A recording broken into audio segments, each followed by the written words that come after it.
Hola, buenos días. Soy Nico.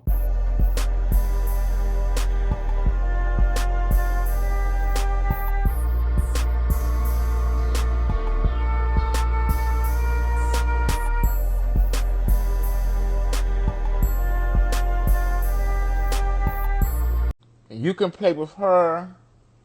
You can even play with them, but you won't play with me. So today, we're here to talk about basically black and brown queer people policing other black and brown queer people's sexualities. And I wanted to bring this up because Pride Month has been extended by Beyonce. Nico, I don't make the rules. I don't make the rules. She said color it pussy pink. She said color. If you noticed in Cozy, where she said I'm cozy with who I am, she listed the colors in the flag. This was an album for the girls. Renaissance? Summer Renaissance? Summer Renaissance? I'm in my bag. I'm sorry, this album. I've listened to this album solely for the last, 5 days since it's dropped. I've listened to nothing but Beyonce.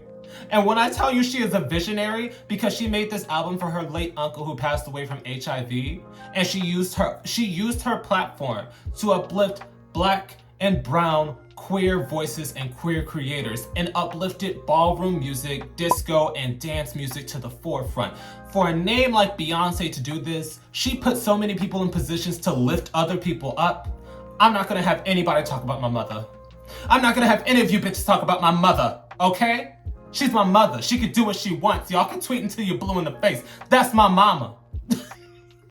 Mom, if you're actually watching this, please forgive me. But that's what I'm saying. It's just like, anyway. Point is, I'm talking about queer sexuality because Pride Month has been extended by Beyonce. Don't address me. Don't even leave comments about it unless it's praise. I will block you. I will rebuke you, bitch. Don't blame me.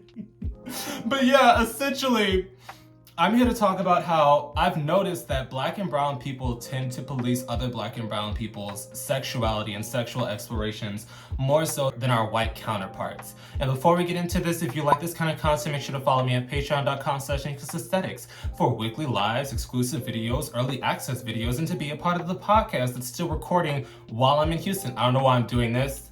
Every time I do this, I think about that Stormy Kardashian, whatever the fuck her name was. Birkin. That's what I think about. But if you like this kind of content, make sure to check it out. And if you like adult cinematography, make sure to check out the link in my link tree because Nico needs a bag. I'm in my bag. Summer Renaissance. Don't play with me. But yeah, essentially multiple tweets that came up and I didn't really address them solely by themselves, so I'll just do it in this one video. One was from a performer called Pablo Strokes, who essentially said, y'all like to call adult performers for being on camera and sleeping with one individual person at a time, but the same people calling them are the same ones that are in dark rooms. If you don't know what a dark room is, imagine a gay club. You go into a room that's pitch black and everybody's just and sucking and having an adult super happy fun time in the dark. So you don't necessarily know who you're having sex with. And apparently those are common. I've never personally been to one, but I remember when I was old enough to go back to New Orleans, people were telling me about the dark rooms in those clubs and that the police had to shut them down because they were spreading STDs because you're raw dogging random people in a dark room and you don't know who they are. But that was actually a big city thing. Like they actually started shutting those down. Do research on that. I remember somebody from New Orleans told me that while I was going to visit. But essentially, people like to cast judgment, but they do the same thing, if not worse, in private. And as somebody who has recently gotten into adult cinematography, be it behind the camera and or just being a model, I've noticed it as well, how people have slightly turned on me. Not everybody. For the most part, everybody has been very positive and supportive, and I really appreciate it. But some people are very, upset with me, especially because I do put out warnings about, let's say, monkeypox. Girl, as adults, we make adult decisions. I have not personally interacted with the performers yet, but me being a cameraman is the same risk as you being on a bus. I'm not personally interacting, I'm video cameraing it, but we're both in danger, you know what I mean?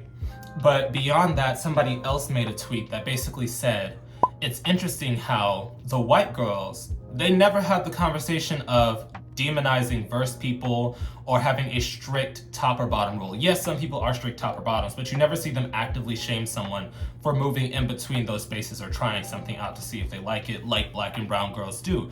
Nico, what do you mean? If you have not been on the timeline for...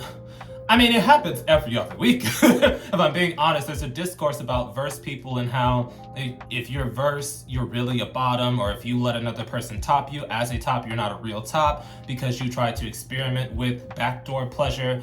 And these conversations happen very often to the point that if you try to sit up here and say that it's not happened, you're lying and you just don't want to address it. But it is interesting. And I really do think that it has to do with respectability politics, especially within our community, because in minority communities, people always aim to be the model minority. People always aim to be above the other people on a social pedestal, basically saying, oh, well, I would never do that. Oh, well, I would never do that. You're such this and this and this because you're letting people record you. Meanwhile, these same people that are casting judgment for people, let's say, posting their nudes online or being in adult performances are the same ones that send nudes for free, are the same ones that make sex tapes for their own personal pleasure, are the same ones that go to kickbacks that turn into super happy adult fun time parties. Nico, no. I'm not gonna let you bitches talk your way out of this one. Because I've noticed it as well. Whenever I'm addressing something that's happening on OnlyFans on this channel, I'm usually talking about their actions outside of sex. I've never shamed anybody for the act of sex because as two consenting adults, two or more, whatever floats your boat, it is your right to have sex if you want to have sex. I have no right as a grown-ass adult to judge you unless it's play. If it's I'm judging you. That is the one kink I actively shame. Other than that, I'm like, I don't yuck your yum, just do what you do. I personally do not care. Just try to protect yourself as much as humanly possible. If that means wearing a condom, that means wearing a condom. If you don't like those, that means screening your partners and getting tested regularly. It's that simple. It's really that simple. That's my only draw. Just get tested, screen your partners, do whatever you want. But a lot of the girls like to sit up here and pretend that they're holier than thou because I've seen people on the timeline, I'm not going to point you out, but bitch, you know who you are, that be shaming people for, let's say, or shaming people for, let's say, getting recorded or starting OnlyFans, but you just got passed around by the homies last weekend. You was just telling the girls, you know, your friends, how you got tagged or how you did this or you went to the bathhouse. But because people are putting it on camera, you want to cast judgment. And I really feel like people believe certain things should just be done behind closed doors. Because if something's done behind closed doors, it's freaky, it's sexy. But as soon as you try to make it public and or monetize it, that's when people start to judge you. And it's this internalized shame that we're all dealing with growing up in our community that demonizes our sexuality. And I mean, the white community, I'm sure that they have pushback and homophobia as well.